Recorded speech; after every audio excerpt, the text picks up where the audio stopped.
கோயம்புத்தூர்ல இப்படி ஒரு பிரம்மாண்டமான கோயில் இருக்கிறது எவ்வளவு பேருக்கு தெரியும்?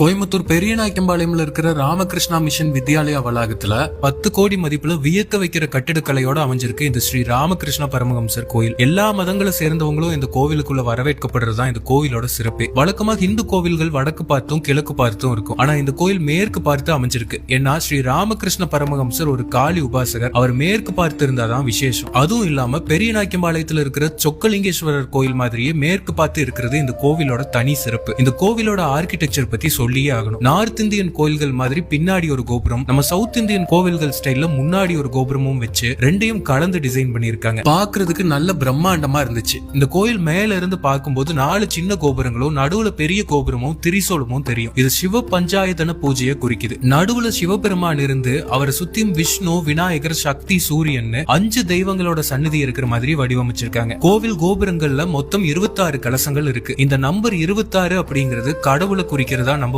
நம்மாழ்வாரோட திருவாய்மொழியில கூட இத பத்தின குறிப்புகள் இருக்கு. கோவிலுக்குள்ள இருக்க தூண்கள் எல்லாம் கொல்கத்தால இருக்க சுவாமி விவேகானந்தரால உருவாக்கப்பட்ட பேலூர் மெத்த தழுவி தயார் பண்ணிருக்காங்க. ஒவ்வொரு ஜன்னல்கள்லயும் இறைவனோட இசைக்கருவிகள், ஆயுதங்கள், குறியீடுகள்னு செம கலைநயத்தோட பண்ணியிருந்தாங்க. இங்க கடவுளும் பக்தர்களும் ஒரே இடத்துல இருக்கிற மாதிரி கட்டியிருக்காங்க. பிரகாரத்துல 42 இன்ச் உயரத்துல மார்பிளாலான ராமகிருஷ்ண பரமஹம்சரோட சிலை இருக்கு. உள்ள போனாலே ஒரு மன அமைதியையும் சாந்தமும் நமக்கு ஃபீல் ஆகும். இந்த கோவில் தினமும் காலையில 5 மணில இருந்து 12 மணி வரைக்கும், சாயங்காலம் 4 மணில இருந்து 8 மணி வரைக்கும் திறந்திருக்கும். எந்த மதத்தை சேர்ந்தவங்களும் இங்க போகலாம். தினமும் சாயங்காலம் 6க்கு ஆரத்தியும் பஜனையும் நடக்கும். சிறப்பு நாட்கள்ல கோவில்ல சிறப்பு சொற்பொழிவும் சிறப்பு பூஜைகளும் இருக்கும். அந்த நாட்கள்ல கோவிலே ஜகஜோதியா இருக்கும். நீங்க பசுமையான இந்த இடத்துக்குள்ள போய் கொஞ்ச நேரம் பண்ற மெடிடேஷன் உங்க வாழ்க்கையோட ஓட்டத்துல இருந்து அவ்வளவு பெரிய அமைதியையும் மன நிம்மதியையும் கொடுக்கும்.